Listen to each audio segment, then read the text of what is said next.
పైన యేసుక్రీస్తు గారి నామంలో అందరికీ శుభములండి. ఈరోజు మనము మాట్లాడే దేవుడు మనకి ఇవ్వబడిన వాక్యము గలతీయులకు రాసిన పత్రిక 5వ అధ్యాయము 19 నుండి 21 వరకు చదువుకుందాం.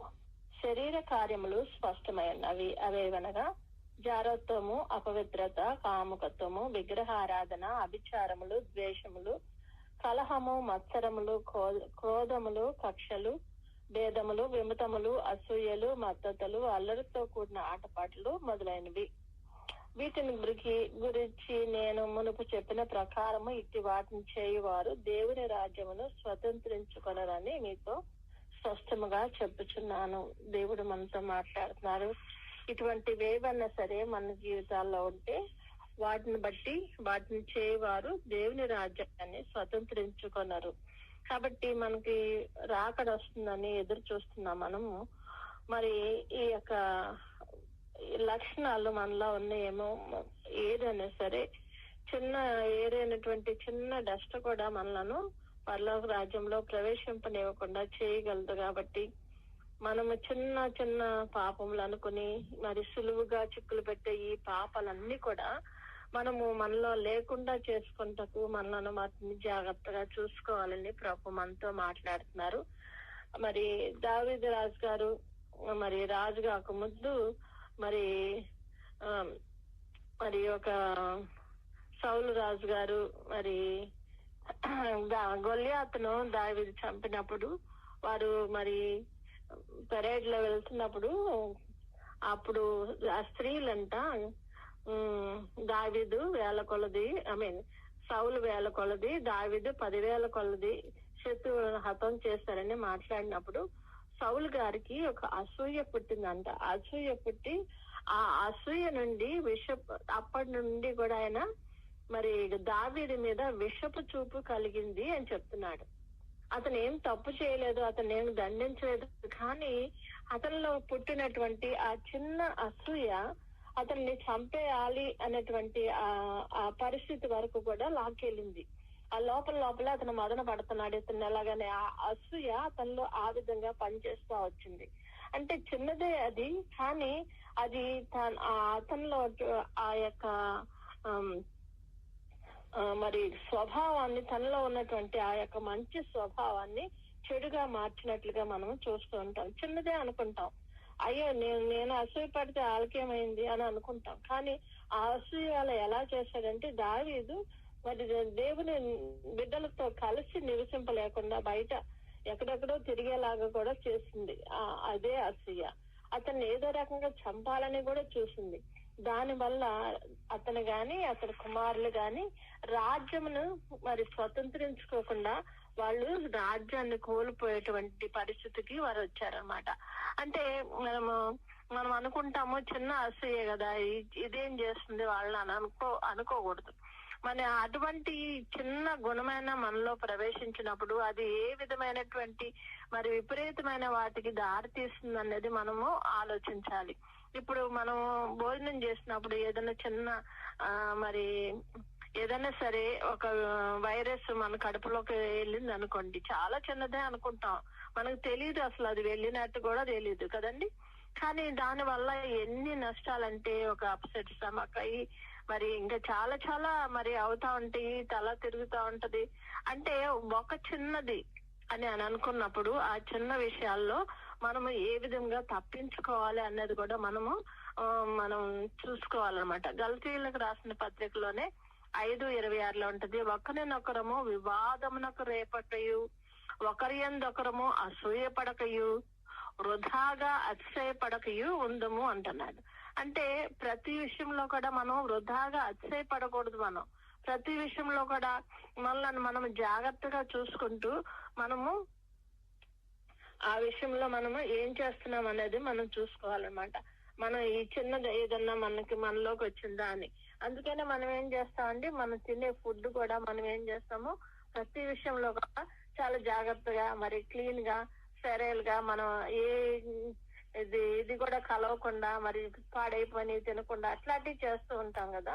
అలాగే ఈ విషయంలో శరీర కార్యములు, ఇవి శరీర కార్యములు అని అనుకుంటాం, కానీ ఆ శరీర కార్యములు మన ఆధ్యాత్మిక జీవితాన్ని కూడా చాలా విషపూరితంగా చేసేటువంటి పరిస్థితిని మనం చూడగలం అన్నమాట. అందుకని సౌలు ఆ యొక్క విషపు చూపు ఇక దావీదు గారికి పొందబోయేటువంటి ఆ ఆశీర్వాదాన్ని అయితే తగ్గించలేదు, కానీ మరి కొన్ని శారీరక సంబంధమైన శ్రమల్లో అతను ఉన్నప్పటికీ అతడు దేవుని యందు నమ్మకం ఉంచి విశ్వాసం ఉంచిన బట్టి, ఆయన సహించుకున్న దాన్ని బట్టి ఆ యొక్క దాని ప్రభావం దావీదుని ఏం చేయలేకపోయిందంట. కానీ అదే ప్రభావము సౌలు కుటుంబాన్ని నాశనం చేసిందంట. మరి ఎన్నడూ కూడా వారు ఆ యొక్క రాజరికం అనేటువంటి ఆ యొక్క గొప్ప బహుమతి దేవుడు ఇచ్చిన దాన్ని వాళ్ళు పోగొట్టుకుని మరి ఎప్పుడు కూడా అతను దాన్ని పొందలేకపోయాడంట. అంటే మనం చాలా చిన్న చిన్న విషయాలు ఇప్పుడు ఏమీ అవ్వలేదు అనుకుంటాం, కానీ అది ఒకసారికి దారి తీసినప్పుడు అలాగే అది దాని యొక్క ప్రభావం మన మీద చూపుతుంది, అది మనలను అధోగతికి లాగేస్తుందని కూడా మనం ఆలోచించాలి. అలాగే మన యోసేపు గారు కూడా వారి అన్నలు అసూయ పడ్డారంట. కానీ అసూయ ఏం చేసిందంట, అతన్ని చంపేయాలనుకున్నారు వాళ్ళు మొదట, కానీ చంపకుండా వాళ్ళు అమ్మేశారు. కానీ దేవుని చిత్తంలో దేవునికి విధేయుడై అతను తనకున్న యథార్థతను విడిచిపెట్టకుండా ప్రతి విషయంలో కూడా దేవుని దృష్టిలో నేను మంచిగా ఉన్నానా లేదా అని చూసుకోవటం బట్టి దేవుడు ప్రతి ఆపద నుండి తప్పించి అతను పొందవలసిన ఆ యొక్క గొప్ప బహుమతిని అతని చేతికి అందించాడు. అంటే అందుకునే యోగ్యతను అతను కాపాడుకున్నాడు అనమాట. కాబట్టి అసూయ అనేది మనలో ఎప్పుడు కూడా ఉండకూడదు, అది మంచిదే కానే కాదు. యేసయ్యను కూడా చంపటానికి శాస్త్రులు పరిచయాలు చాలా అసూయపడ్డారు. అంటే ఈ విధంగా వాళ్ళు ఆయన ఏదో రకంగా ఆయన్ని సిలువ వేయించాలి, అతన్ని ఎలాగైనా తొలగించాలి అని చూసారన్నమాట. ఇక్కడ మార్క్స్ వార్తలో ఉంటుందండి 15వ అధ్యాయం 9లో ప్రధాన యాజకులు అసూయ చేత యేసును అప్పగించరని పిలాతు తెలుసుకొని ఆ పాప కారణం లేకపోయినా అనేక మరి అబద్ధ సాక్షులను మరి తీసుకొచ్చి ఆయన మీద లేనిపోయిన నిందలు ఆరోపించినప్పటికీ పేతురు వాళ్ళ అసూయ చేత చేశారని అర్థమైపోయింది. పిలాతుకు వాళ్ళు అసూయ చేత ప్రభువును అప్పగించారని వాళ్ళకి తెలిసిపోయింది. కానీ వాళ్ళు అంటున్నారు ఆ దోషం నా మీద నా పిల్లల మీద ఉండని అంటున్నారు, కానీ ఆ రక్తాపరాధము ఆయన మాత్రము చేతులు కడుక్కొని తన మీద తన కుటుంబం మీద ఉండకుండేలాగా ఆయన జాగ్రత్త పడ్డాడు. అంటే ఈ అసూయ అనే పాపము మనం లేకుండా మనం చేసుకోవాలంటే దాన్ని వారి యొక్క మరి భవిష్యత్తులో వారి పిల్లల మీద కూడా అదే శాపం ఉండేలాగా వారే కోరుకున్నారు. మనం కూడా అంతే, ఏదైనా సరే ఒక చిన్న చెడులో మనం ఉన్నామంటే దానిలో మనకి ఏమి రాబోతుందో, ఏమి కష్టం రాబోతుందో, ఏమి బాధ రాబోతుందో అనేది మనకు అర్థం కాదు. ఎందుకంటే ఆ టైంలో ఆ యొక్క చిన్న పాపమే, చిన్న మరి శోధనే చిన్నదైనప్పటికీ అది చాలా పెద్ద మేజర్ డిస్ట్రాక్షన్ కి దారి తీస్తుంది అని కూడా మనం గ్రహించాల. మనం చాలా విషయాల్లో అనుకుంటాము ఇది పర్వాలేదులే, ఇది చిన్నదే కదా వదిలేద్దాము, ఇదేం అవ్వదు, నేను దిద్దుకుంటానులే, ఆ టైం వచ్చేటికి ప్రభు వచ్చిన సమయానికి నేను రైతుగా అవుతాలే అని అనుకుంటూ ఉంటాం. కనుక ఈ చిన్న పాపము అని అనుకోకుండా దాన్ని మనం తొలగించుకోవాలని ప్రభు చెప్తున్నారండి. అలాగే మనం ఇంకోటి కోపం అనేది మానవుడికి సర్వ నాశనం చేసి పాపాల్లో ముంచేసేటువంటి ఒకటి మరి యొక్క కోపం అనేటువంటి పాపము.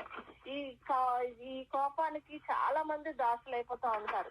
ఎందుకంటే చాలా మంది మనుషులు కోపంతో మరి వారి యొక్క సాత్వికాన్ని ఆ నెమ్మదితనాన్ని విడిచిపెట్టి ఆలోచన లేకుండా మాట్లాడుతున్న కోపంలో వాళ్ళు ఏం చేస్తున్నారు వాళ్ళకి తెలియదండి అంటూ ఉంటాం. అంటే ఈ కోపం అనేది కూడా ఒక పాపమే. కాబట్టి మనము కోపపడాలి, కానీ పాపం చేయకూడదు అని వాక్యంలో చెప్తుంది. మరి కోపపడు ప్రతివాడు కూడా విమర్శకు లోనవుతాడని కూడా మరి వాక్యం చెప్తుందండి. తన సహోదరుని చూసి వ్యర్థుడా, నువ్వు వ్యర్థుడివి అని ఆ కోపంలో మనం ఏమి మాట్లాడుతున్నామో, ఏ విధంగా వాళ్ళని దూషిస్తున్నామో అనేది కూడా మనం చూసుకోవాలి. ఎందుకంటే కోపపడే ప్రతివాడు కూడా నరకాగ్నికి లోనవుతాడట. కాబట్టి ఈ కోపమే అంటే వాళ్ళ మీద కోపపడొద్దని అని కాదు. ఎవరైనా బిడ్డలు తప్పు చేస్తున్నప్పుడు కోపపడి వాళ్ళని తప్పించాలి, కానీ దాని వల్ల పాపం అనేది రాకుండా మనము చూసుకోవాలని ప్రభువు చెప్తున్నాడు.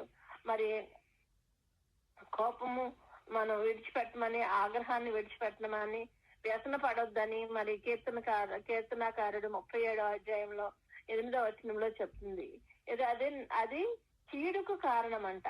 ఇది కోపం అనేది కీడుకు వెళ్ళిపోతుంది. మనకి చిన్నగానే స్టార్ట్ చేస్తాం, కానీ అది ఉండి ఉండి ఉండి పెద్ద తుఫానుగా మారుతుంది. కాబట్టి మనము దాని నుండి తప్పించుకోవటానికి మరి ఇక్కడ సామెతల 16:32లో చెప్తుంది, పట్టణమును స్వాధీనపరుచుకున్న వాడి కంటే తన మనసును స్వాధీనపరుచుకున్న వాడు శ్రేష్ఠుడు. అంటే మనం మనసుని మనం స్వాధీనపరచుకోవాలి. ఏ కోపం వచ్చినా దాన్ని నిర్ణయించుకుని అసలు సరైనది ఆలోచన మనకు రావాలి. ఇది నిజమా కాదా, ఇది ఏంటి, మనం ఏం చేస్తున్నాం, ఈ సమయంలో నేనేం చేయాలి ప్రభా అని ప్రభు వైపు మనం తిరిగినట్లయితే ప్రభు మనకు దారి చూపిస్తాడు. ప్రతి విషయంలో కూడా మనకు ఒక మార్గాన్ని ఏర్పరుస్తాడు ప్రభు. అంటే వ్యభిచారం అనేది దేవునితో మనకున్నటువంటి ఆ సంబంధాన్ని నుండి దేవుడు మనలను ప్రధానం చేసుకుని తనకిష్టమైన బిడ్డలుగా, తనకు వధువు సంఘంగా ఉండాలని మనల్ని ఏర్పరచుకుంటే మన ఈలోక సంబంధం అనేటువంటి ఆకర్షణకు లొంగిపోయి లేనిపోనేటువంటి మన ఆశలకు పోయి ప్రభువుని కాకుండా ప్రభు కంటే ఎక్కువగా ఎవరినైనా ప్రేమించటం కూడా అది ఒక వ్యభిచారం అనేది కూడా మనము నేర్చుకోవచ్చు అనమాట. దేవుని పిల్లలుగా మన ఆత్మలను నాశనం చేయటకు సాతానికి అది వాడుకుంటకి ఒక పదునైదు ఆయుధం ఏంటంటే ఇటువంటి చెడులోకి మనలను నడిపించటం, చెడు మార్గాల వైపు మనల్ని ఆకర్షించటం, ప్రభు నుండి మనలను, మన మనసులను, మన హృదయాలను తొలగించటం. ఇటువంటి విషయాల్లో మనం చాలా జాగ్రత్తగా ఉండాలి. మరి సంసోను ఎంతో బలవంతుడు, కానీ ఒక చిన్న దీని వల్ల తన ప్రాణాన్ని కోల్పోయినట్టు, తన కళ్ళును కూడా కోల్పోయినట్టు, వాళ్ళకి దాసుడు అయిపోయినట్టు. దేవుడు వాళ్ళందరికంటే ఎంతో గొప్ప బలం ఇచ్చాడు, కాబట్టి దానిని జయించలేకపోయాడు. అంటే మనము వస్తున్నటువంటి ప్రతి విధమైన శోధనను జయించుకుని ఆలోచన సహితంగా మనం ముందుకు వెళ్ళినట్లయితే, ప్రతి విషయంలో ప్రభు దగ్గర అడిగి మనం నేర్చుకున్నట్లయితే ఎటువంటి గొప్ప శోధన అయినా సరే మనము సులువుగా జయించగలము. ఎందుకంటే అది మనం ఆలోచించి చేస్తున్నాం కాబట్టి, ఇది మంచా చెడు అని అనుకుంటాం కాబట్టి, దేవుని దృష్టిలో యథార్థంగా ఉండటానికి మన మనసులో మరి మనం నిశ్చయించుకుని ఆ శోధనని జయించుకునే స్థితికి మనం వస్తాం. కాబట్టి మనం ఎటువంటి శోధన అయినా సరే మనము జయించాలి అంటే మాత్రం ప్రభు యొక్క సాన్నిధ్యంలో, ప్రభు యొక్క మరి నడిపింపుతో మనం ముందుకు వెళ్ళినట్లయితే ఇటువంటి శోధనలు కూడా మనము జయించగలుగుతాము. అలాగే మరి మనసులో ఎటువంటి ఆలోచన లేకుండా చూసుకోవాలి. అభ్యంతరం పరిచేటువంటి మన కన్నును కూడా మనము తొలగించుకుని దేవుణ్ణి చూచే కన్నుగా, దేవుణ్ణి మహింపరిచే స్థితిలో మనం ఉండేటట్లుగా మనము సరి చేసుకోమని దేవుడు చెప్తున్నాడండి. అలాగే తిండిపోతనం అనేది కూడా ఒక పాపం లాంటిదే. ఎందుకంటే మరి ప్రభు వాక్యం చెప్తుంది ఫిలిప్పీలకు రాసిన పత్రికలో, నాశనమే వారి అంతము, వారి కడిపే వారి దేవుడు, వారు తాము సిగ్గుపడవలసిన సంగతులందు అతిశయపడుచున్నారు అని అంటున్నారన్నమాట. అంటే సిగ్గుపడవలసినటువంటి స్థితిలో మనము చాలా అతిశయపడే స్థితిలో మనం ఉంటున్నామా? మనం ఏంటి, ప్రతి చిన్నదానికి కూడా మన కడుపు తప్పితే మరి ఇంకేం ఆలోచించట్లేదా అనేది మనం ఆలోచించాలి. మరి బతకటాకి తినాలి కానీ తినటాకే బతుకుతున్నామా అన్నట్లుగా చాలా మంది ఉంటారని కూడా మనం చూస్తున్నాం. మనం తినే ప్రతి విషయంలో కూడా మరి తగినంత మాత్రం మనం తిని మనము మెలకుగా ఉండేలాగా ఉండాలి. ఎందుకంటే ఈ తిండిపోతనము మరి అధికమైనటువంటి నిద్రకు దారి తీస్తుంది. కాబట్టి సోమరితనాన్ని కలుగు చేస్తుంది. తిన్న తర్వాత రిలాక్స్ అవ్వాలనిపిస్తుంది కానీ మనం లేచి పని అనుకునే పరిస్థితి రాదు. మనం పని చేయటకు తగినంత మాత్రము మనం తినటానికి కూడా మనము ఆలోచించాలి. మనం తీసుకునే ప్రతి దానికి కూడా మనం తింటున్న ప్రతిది కూడా మరి సరిపడా తింటున్నామా లేదా, దాని వల్ల మనకి శక్తి వస్తుందా, బలం వస్తుందా, దాన్ని మనం ఏ విధంగా మరి మన మంచి కోసం ఉపయోగిస్తున్నామా అనేది కూడా మనము ఆలోచించాలన్నమాట. అందుకంటే తాగుబోతులు, చిండిపోతులు దరిద్రులు అవుతారని నిద్రపత్తు చింపి గుడ్డలు ధరించడానికి కారణం అవుతుందని సామెతల గ్రంథంలో రాసి ఉంది. అలాగే సుఖభోగములందు ప్రవర్తించినది బ్రతుకుచుండియు చచ్చినదై ఉండును. అంటే మనము ఈ చిన్న చిన్న విషయాలు, ఇది పర్వాలేదులే, మరి మనకి ఇవ్వబడినటువంటి యొక్క ఆస్తిని అంతస్తుని మనం అనుభవించాలి. ఎందుకంటే దేవుడు నీకు ఇచ్చాడు. కానీ ఏ విధంగా అనుభవిస్తున్నావు దాన్ని, మరి అక్కడ చెడుకు ఉపయోగిస్తున్నావా, మంచిగా ఉపయోగిస్తున్నావా? చాలా మంది పిల్లలు చూడండి, వారి దగ్గర కొన్ని డబ్బులు ఉండగానే ఏ డ్రగ్స్ కో, ఏ చెడు అలవాట్లకో, మరి జూదాలకో, ఏదో దానికి త్రాగుడుకో అలవాటు పడిపోతా ఉంటారు. ఎందుకంటే వారి దగ్గర డబ్బులు ఉంది, ఏం చేయాలో తెలియదు. ఫ్రెండ్స్ అంటారు ఇదిగో ఇదిగో ఇదైతే మంచిది, అదైతే మంచిదని వాళ్ళు ఫ్రెండ్స్ వాళ్ళని చెడు మార్గాలకు దారి చేస్తారు. ఎందుకంటే తన పుష్కలంగా ఉన్నటువంటి దాన్ని బట్టి వాళ్ళు అట్లా చేస్తారు. కానీ దేవుడిచ్చిన ప్రతిది కూడా మనం సరైన రీతిలో వాడుకోవాలి. ఎందుకంటే రేపొద్దున మనం దేవునికి లెక్క అప్పు చెప్పాలి. ప్రతి దానికి ప్రభా నువ్వు నాకు ఇది ఇచ్చావు నాయన, ఇది ఇట్లా అని. ఇప్పుడు తలాంతులు ఇచ్చిన 5 తలాంతులు, 2 తలాంతులు, 1 తలాంతు ఇచ్చిన వాళ్ళు కూడా, వాళ్ళ ఇద్దరు పెద్దోళ్ళు కూడా వాళ్ళకి ఇవ్వబడిన తలాంతులు, కానీ వాళ్ళు ఏం చేస్తారండి, దాంతో వ్యాపారం చేసి అధికంగా సంపాదించి యజమానుడు వచ్చినప్పుడు ఇదిగో నాయన నువ్వు నాకు 5 ఇచ్చావు, నేను 10 సంపాదించానని చెప్తున్నాడు. అంటే మనకి ఇవ్వబడినటువంటి ప్రతి దాని విషయం కూడా దేవుడు లెక్క అడుగుతాడు. కనుక ప్రతి విషయంలో కూడా మనం జాగ్రత్త పడి ప్రభువుకు నేను ఈ విషయంలో లెక్క అప్పచెప్పాలి. కనుక నేను సరైన స్థితిలో నిలబడి ఉన్నానా, ఆయనకి లెక్క అప్పచెప్పినప్పుడు నేను మంచి స్థితిలో ఉండగలుగునా అని మనం ఆలోచించాలన్నమాట. అలాగే బద్ధకంగా ఉండటం, సోమరితనంగా ఉండటం, పని చేయకుండా ఉండటం, అశ్రద్ధ కలిగి ఉండటం, రోజు కూడా మన వాక్యాన్ని చదువుకోమని మనం పెద్దలు చెప్తారు, తల్లిదండ్రులు చెప్తారు, వాక్య సేవకులు చెప్తారు. ప్రతిదినము వాక్యాన్ని ధ్యానించుకోమన్నాడు. దివారాత్రము దాన్ని ధ్యానించేవాడు ధన్యుడు అని వాక్యం చెప్తుంటే అసలు వాక్యమే చదవాలనిపించకుండా అశ్రద్ధగా సోమరితనంలో మనం కాలం గడిపేస్తామంటే ఆ సోమరితనం వల్ల మనం అందుకోవాల్సిన దీవెన పొందలేకపోతూ ఉంటాము. మనం ఆధ్యాత్మిక స్థితిలో ఎదగవలసిన స్థితికి మనము ఎదగలేకపోతూ ఉంటాము. కనుక మనము మన దేవుడిచ్చిన ఈ సమయాన్ని మన సరైన రీతిలో సద్వినియోగం చేసుకోవాలి, బతికించకూడదు.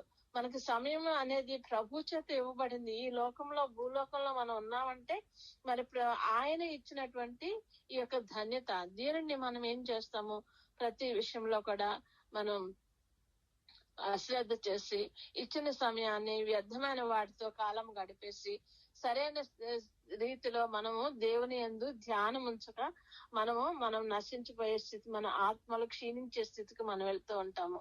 సోమరి వాని చేతులు పనిచేయవట, వాడి ఇచ్చేవాడిని చంపుతుందంట. అంటే సోమరిగా ఉండి అసలు చేయగలను, నేను చేయలేను అని అనుకున్నప్పుడు వాడిని ఇచ్చేవాడిని చంపుతుందంట. కనుక మనం చురుకుతనం కలిగి ఉండాలని, మెలుగు కలిగి ఉండాలని మరి దేవుడు వాక్యం చెప్తుందండి. కాబట్టి మేలైనది ఎరిగిండియు అలాగ చేయని వానికి పాపం కలుగును అంటున్నాడు. కనుక మనము మన జీవితంలో చేయవలసినవి చేస్తూ, మరి 10 ఆజ్ఞలే కాకుండా దేవుడిచ్చినటువంటి వాక్య గ్రంథంలో ప్రతి వాక్యం కూడా మన జీవితాన్ని ఏ విధంగా, ఏ మలుపులో ఎక్కడ తిరగాలో, ఏం చేయాలో ప్రతిది కూడా బోధించేది అయి ఉంటుందని ఎరిగి ఉండి కూడా మనము దాన్ని చదవలేదనుకోండి, దాని వల్ల మనకు రావాల్సిన ప్రయోజనం మనం పొందలేము. ఎందుకంటే అది మనకు ఒక గైడ్ లాంటిది. ఇదిగో ఈ సమయంలో ఇదిగో ఈ దారిలో వెళ్ళు, ఇదిగో లెఫ్ట్ తిరుగు, రైట్ తిరుగు అని ఆ జీపీఏ అనేది ఏదో చెప్తుంది కదండి.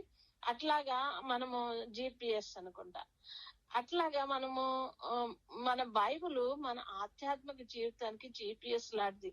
అది ఖచ్చితంగా మనలను సరైన దారిలో నడిపించి మనము నిత్య జీవాన్ని చేరుకునేటువంటి స్థితిని మనకు మరి చేస్తుంది అనమాట. కాబట్టి మంచి మంచిని చేయాలి కానీ చెడుగును మాత్రం మనం విడిచిపెట్టాలన్నమాట. మరి అలాగే మెలకుగా ఉండాలి. ప్రతి విషయంలో కూడా మెలకు కలిగి ఉండాలన్నమాట. మెలకు కలిగి ఉన్నప్పుడే మనము ఫుల్ అంటే సెన్స్ లో ఉంటామండి. అదే నిద్రపోతూ ఉన్నప్పుడు మనం ఏం మాట్లాడతామో తెలియదు. ఎందుకంటే మనం బ్రెయిన్ కంట్రోల్ మనం ఉండలేము, ఎందుకంటే నిద్రలో ఉంటాం కాబట్టి. ప్రతి దాంట్లోనూ మనం మెలకుగా ఉన్నప్పుడే బ్రెయిన్ కంట్రోల్లో ఉండి సరైన డెసిషన్స్ తీసుకోగలుగుతాం. కాబట్టి మెలకుగా ఉండమంటున్నాడు దేవుడు. మెలకుగా ఉండి మన రక్షణ వస్త్రాన్ని కాపాడుకోమంటున్నాడు దేవుడు. మెలకుగా ఉండి ప్రతి విషయంలో కూడా, ఎందుకంటే ఈ మెలకువ అనేది ఆధ్యాత్మికమైనది మెలకువ, శారీరకమైన మెలకువ కూడా చాలా అవసరము. మరి తిండిపోతనానికి ఆత్మీయతకి ఏంటి అని అనుకుంటామేమో.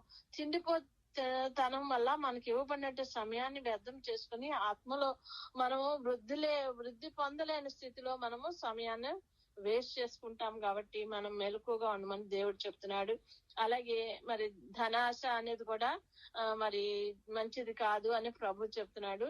ఇది ధనాపేక్ష సమస్తమైన కీడులకు మూలం అని కూడా రాయబడింది కదండి. అలాగే మరి సత్క్రియలు అనే ధనం గలవారును ఔదార్యం కలవారును తమ ధనములో ఇతరులకు పాలు ఇచ్చేవారే ఉండాలని అంటున్నాడు. అంటే మనకు ధనం ఉండొచ్చు, కానీ దాన్ని మరి ఏ విధంగా మనం వాడుకోవాలి. మన ఈ యొక్క వరల్డ్ సంబంధమైన లోక సంబంధమైన ఆస్తే కాదండి, డబ్బులే కాదు, ఆత్మీయమైనటువంటి ధనము అంటే సత్క్రియ, మనం చేసే మంచి పనులు అనే ధనం కలిగి ఉండాలంట. ఔదార్యం కలిగి మనకున్న దాంట్లోనే ఇతరులకు మనం ఏమన్నా పెట్టగలిగినటువంటి స్థితిలో మనం ఉండాలంట. ఇతరులతో మనం పంచుకోవలసిన స్థితిలో ఉన్నప్పుడు అది మనకు పరలోకంలో మనకు ధనాన్ని చేకూరుస్తుందని మన వాక్యం ద్వారా తెలుసుకుంటున్నాము. మహిమంతు ధనవంతులైన వారు గర్విష్ఠులు కాక, అంటే నాకు డబ్బులు ఉన్నాయి కాబట్టి గర్వంతో ఉంటాను అన్నట్లుగా ఉండకూడదంట. అస్థిరమైన ధనమునందు నమ్మకం ఉంచకుండా సుఖముగా అనుభవించుటకు సమస్తమును చేసిన దేవునికి మనము మన దేవుని యందు మన నమ్మకం ఉంచాలని మన వాక్యం చెప్తుందండి. కనుక ఈ లోక సంబంధమైన ధనం ఉందా, దాన్ని ఏ విధంగా మనం వాడుకోవాలో అని మరి దీన్ని దయచేసిన ప్రభు మీద నమ్మకంతో ఆయనతో విశ్వాసంతో కృతజ్ఞత కలిగి మనం ముందుకు వెళ్ళాలని చెప్తున్నాడు. యూదా గారు ఉన్నారండి. ఆయన 30 నాణ్యాలకే ప్రభు నమ్మేశాడు. కానీ ఏమైంది, ఆయన చివరకు తన ప్రాణాన్నే కోల్పోయాడు. తనంటే సూసైడ్ చేసుకుని చనిపోయాడు, ప్రాణాలు తీసుకున్నాడు. మరి ఆహాబ్ గారు కూడా అంతే. తన తోట పక్కనటువంటి ద్రాక్ష తోటని ఇమ్మని అతన్ని అడిగినప్పుడు అతను ఇవ్వనన్నాడని అతన్ని మరి అతని భార్య ఇజబెల్ చంపించినప్పుడు మరి ఏలియా గారు శపిస్తారు కదా, నీ రక్తాన్ని కూడా కుక్కలో ఇదే స్థలంలో మరి నాపుతాయి అని చెప్తాడు. అంటే అదొక శాపంగా తెచ్చుకున్నాడు. ధనాపేక్ష మనకి ఏం చేస్తుందంటే, మనకి ఏమి రాబోతుందో అనేది మనం చూడం కాబట్టి అదే గొప్ప అనుకుంటాము. దాని ద్వారా మనకు మరణం అనేది ఖచ్చితంగా వస్తుంది. కాబట్టి మనము సర్వలోకాన్ని సంపాదించుకుని తన ప్రాణాన్ని పోగొట్టుకుంటే ఏమి ప్రయోజనం అని వాక్యంలో మార్క్స్ వార్త 8:36 చెప్తుందండి. అంటే మనం అంతా ఉంది మనకి ఇంకా సంపాదించుకోవాలి, ఇంకా చేసుకోవాలి. కాబట్టి దీనికోసం వాళ్ళని కొడదాం, వీళ్ళని కొడదాము, వాళ్ళు ఎలా పోతే నాకెందుకు, వాళ్ళదంతా నాకే రావాలి, ఇది కూడా అసూయ కూడా ఉంటది, వాళ్ళకంటే నేను ఎక్కువ ఉండాలి.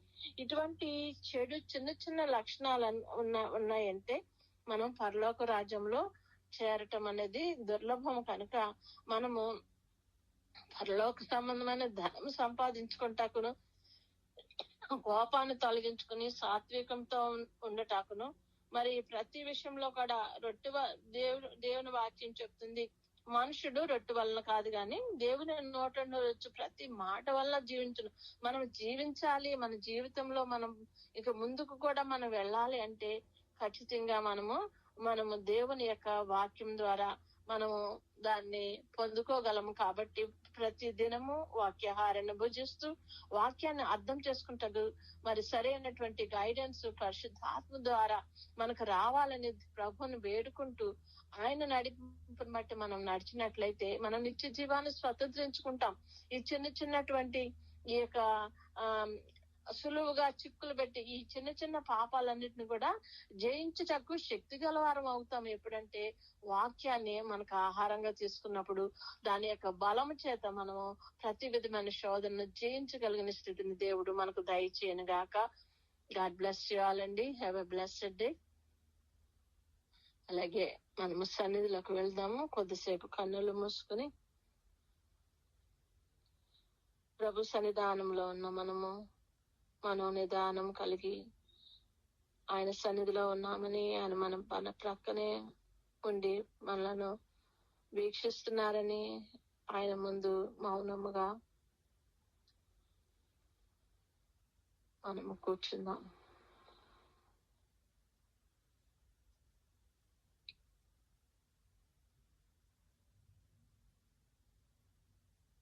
మన హృదయాలను ప్రభువునకు అప్పగించుకుందాం.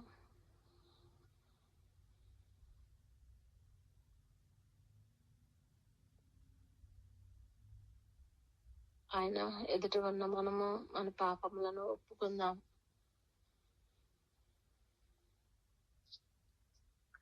ఆయన చిన్న పాపాలు అనుకునే నాయన, నేను నా జీవితంలో నెగ్లెక్ట్ చేస్తున్న ప్రతి విధమైనటువంటి నాయన ఈ శోధన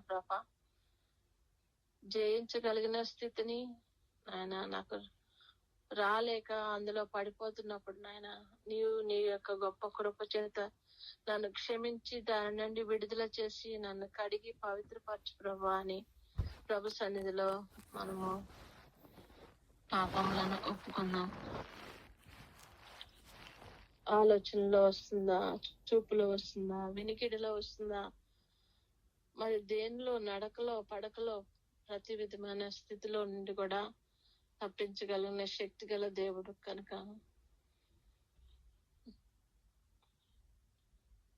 మన దేహము దేవునికి దేవాలయం కనుక దాన్ని పరిశుద్ధపరచుకునే స్థితిలో మనం ఉండగలుగుటకు మన పాపములను ప్రభు ఎదుట ఒప్పుకుందాం.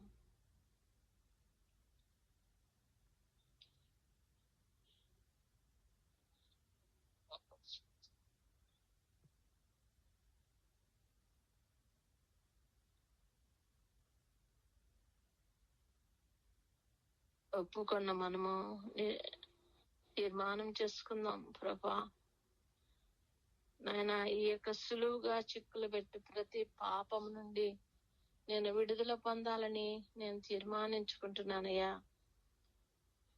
వాటిని నుండి నేను తప్పించుకోవాలంటే వాటిని నేను గమనించుకోవాలి. కాబట్టి మెలకు కలిగి ఉండాలని ప్రభా నేను తీర్మానించుకుంటున్నాను. నీ ముఖ కాంతిని మా మీద ప్రసరింపచేసి నా ప్రభా నాయన మా మీదకు వచ్చుచున్న ప్రతి విధమైన శోధనను జయించి ముందుగానే గ్రహించి దాని నుండి తప్పించుకోగలిగిన శక్తిని నాయన మాకు దయచేయమని ప్రభుని వేడుకుందాం. తీర్మానంలో మేము నిలిచి ఉండగలిగే గొప్ప కృపను మాకు దయచేయండి.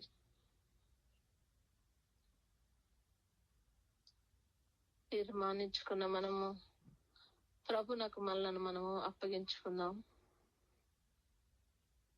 ప్రభు మాత్రమే మనకు సహాయం చేయగలవాడు. మన పాపములను క్షమించుటకు అధికారము కలిగిన దేవుడు, మనలను తన రక్తం చేత శుద్ధి చేయగలిగిన దేవుడు, ప్రతి విధమైన శోధనను జయించగలిగిటకు మరి మనకు శక్తిని అనుగ్రహించే దేవుడు, మానవునిగా వచ్చి ఈ లోకంలో ప్రతి విధమైన శోధనను మరి జయించగలిగినటువంటి దేవాది దేవుడు, మనకు మాదిరి ఉంచిన దేవాది దేవుడు కనుక ప్రభు నాకు సంపూర్ణంగా సమర్పించుకుని ఈ యొక్క ప్రతి విధమైన శోధనను జయించగల వారం ఒకటొకటి ప్రభు మనల్ని సిద్ధపరిచినట్లు సంపూర్ణంగా సమర్పించుకుందాం. సమర్పించుకున్న మనము ప్రభువుని వేడుకుందాం. నాయన ప్రతి విషయంలోనూ నాయన మమ్మల్ని మేము సరి చేసుకోగలుగుటకు కావలసిన జ్ఞానం ఇవ్వు తండ్రి. నీ వెలుగులో మేము నాయన సంచరించుచు నాయన నీ వెలుగు సంబంధుల వల్లే జీవిస్తూ నా ప్రభ మా మీదకి ఏమి రాబోతుందో నా తండ్రి మేము గ్రహించుకుని నా తండ్రి దాని నుండి ముందుగానే తొలగిపోయి నా ప్రభ అది చెడు అని గ్రహించి చిన్నగా ఉన్నప్పుడే దాన్ని త్రోసివేయగలుగుటకు నీ రక్తం చేత కడగబట్టకు మాకు సహాయం దయచేయి తండ్రి అని ప్రభుని వేడుకుందాం. తెలియకుండానే ప్రభా మేము పాపాల్లో పడిపోతూ ఉంటాం నాయన. మా హృదయంలో ఉంది కదా, ఎవరు చూడట్లేదు కదా అని అనుకుంటున్నామేమో. మమ్మల్ని క్షమించి నా ప్రభా ఈ విషయంలో ప్రభా నాయన మేము తండ్రి నాయన పరలోకమందు నా హృదయాలను పరిశీలించగల దేవాది దేవుని దృష్టిలో యథార్థంగా జీవించగలుగుటకు మాకు సహాయం దయచేయి తండ్రి అని ప్రభుని వేడుకుందాం.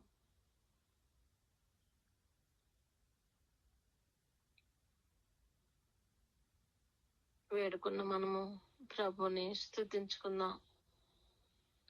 నాయన మా జీవితంలో ఎన్నో సార్లు ప్రభా చిన్న చిన్న వాటిలోనే ప్రభా మేము నాయన నీ యొక్క మరి కృపను నుండి ప్రభా నా తండ్రి తొలగిపోయి నా ప్రభా నా తండ్రి నాయన పాపములలో పాప బంధకాల్లో చిక్కుకుంటున్నాను. మాకు ప్రభా నాయన మా కనువిప్పు కలుగు చేస్తున్న తండ్రి నీకు వందనాలు. మా కొరకు ప్రభా నాయన నీ ప్రాణాన్ని త్యాగం చేస్తున్న దేవాది దేవా నీకు వందనాలు. ఈ లోక సంబంధమైనవి నా తండ్రి నాయన మమ్మలను ఆ ప్రతి విధమైన స్థితి నుండి నాయన పడవేస్తాయని తెలిసిన ప్రభా నాయన ఆత్మీయమైన సంగతులను మాత్రమే మేము ఎదుగునట్లు ప్రభా దాన్ని సంపాదించుకోగలుగుట ప్రభా నీ జ్ఞానమును ప్రభా మాకు బోధించుచున్న దేవాది దేవా నీకు వందనాలు. మేము మాకు ఇచ్చిన సమయాన్ని సరైన రీతిలో నా తండ్రి నాయన వాడుకోమని మమ్మల్ని పదే పదే ప్రభా నా తండ్రి నాయన హెచ్చరించుచున్న నా తండ్రి నీ ప్రేమకై నీకు వందనాలయ్యా. కనికరించండి, సహాయం దయచేయండి. కృతజ్ఞతాస్తుతులు చెల్లించిన మనము కొద్దిసేపు మౌనంగా ఉండి ప్రభు మనతో ఏం మాట్లాడినాయన్నారో దాన్ని గ్రహించుకుందాం.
వందనములు నీకు, శుభవందనములు నీకు, ఆనందముతో కూడిన నా హృదయ వందనములు నీకు, ఆనందముతో కూడిన నా హృదయ వందనములు నీకు. స్తుతులకు పాత్రుడా, స్తోత్రాలుడా, నీకు వందనాలయ్యా.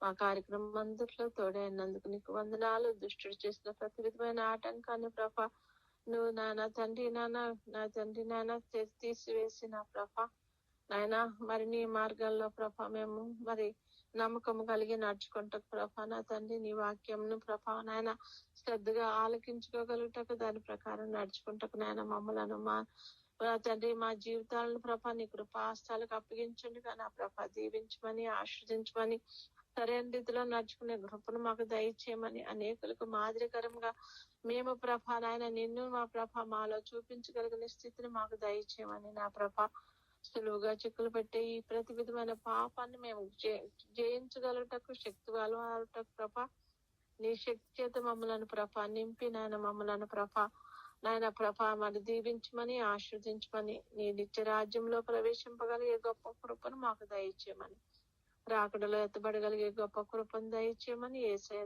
శ్రేష్టమైన నామములు అడిగి పొందుకొని ఉన్నాం తండ్రి. ఆమేన్.